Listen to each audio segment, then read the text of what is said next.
Pán Kotleba, vláda už avizuje, alebo teda konkrétne premiér Robert Fico, že tá koncová nemocnica by mohla stať aj na východe republiky. Podporili by ste tento zámer ako prezident Slovenskej republiky?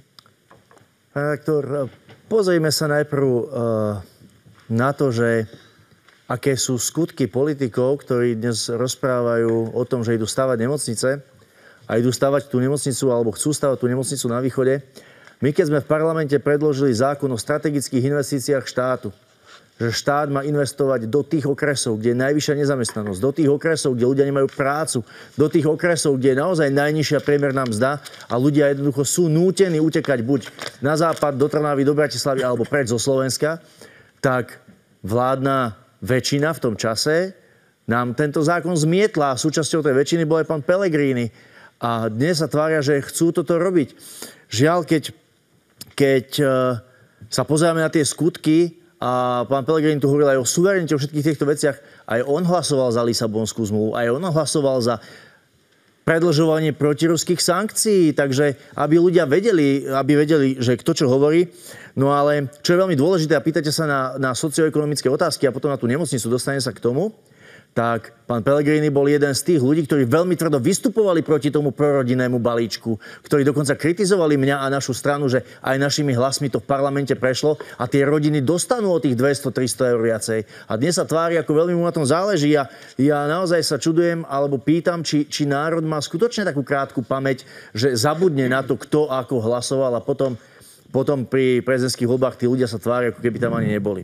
No ale keď sa pýtate na tú nemocnicu, tak ja vám budem odpovedať protiotázkou, na čo sú nám nové nemocnice, ak v nich nebudú lekári, ak v nich nebudú sestričky. A my máme na tento problém jasnú a účinnú odpoveď a síce zaveďme alebo spustíme štátnu službu ľudí v zdravotníctve, štátnu službu lekárov, štátnu službu zdravotných sestier, garantujme im tabuľkové platy, garantujme im výsluhové dôchodky, ale zaviažme medikov, 330 medikov, ktorí každý rok končia lekárske fakulty, aby zostali 10-15 rokov slúžiť na Slovensku. Predsa nemôžeme za peniaze daňových poplatníkov nechať vyštudovať detičky z bohatých rodín, detičky z doktorských rodín, z právnických rodín, z rodín politikov, aby potom tie detičky išli hneď do Nemecka, do Švajčiarska, do Rakúska a vykašľali sa na ľudí, ktorí svojimi daňami im zaplatili ich štúdium. To je absolútne normálna štátnická požiadavka, aby našich obyvateľov mal kto liečiť. Nie je predsa možné, aby sme sa rozprávali o stavbe nových nemocníc, ale nehovorili o tom, že nám chýbajú absolútne pediatri, že starí ľudia, ktorí celý život robili, platili dane, odvody, nie sú v dôchodku, musia niekedy cestovať za lekárom aj 50 kilometrov. A čakacie lehoty na vyšetrenie sú aj 2 mesiace, pán redaktor. Pán Pellegrini ako člen vlády Slovenskej republiky, alebo teda vládnej garnitúry, vládnej koalície, hovoril o ich plánoch na stavbu nemocníc. Veď neboli za 3 ich vlády schopní pohnúť ani len s parkoviskom pri Rooseveltovej nemocnici v Banskej Bystrici.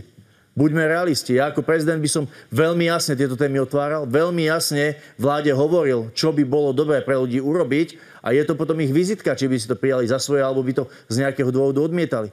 Pretože ja naozaj nechápem, ako sa mohlo stať to, že 30 rokov od obnovenia Slovenskej republiky tu všetky vlády kritizujú nedostatok zdravotníckeho personálu, nedostatok lekárov a sestier a nikto neprišiel s návrhom zaviesť štátnu službu pre týchto ľudí, ktorá by ich na Slovensku ukotvila, ktorá by pre každého zabezpečila dostupnú, kvalitnú a hlavne slovenskú zdravotnú starostlivosť.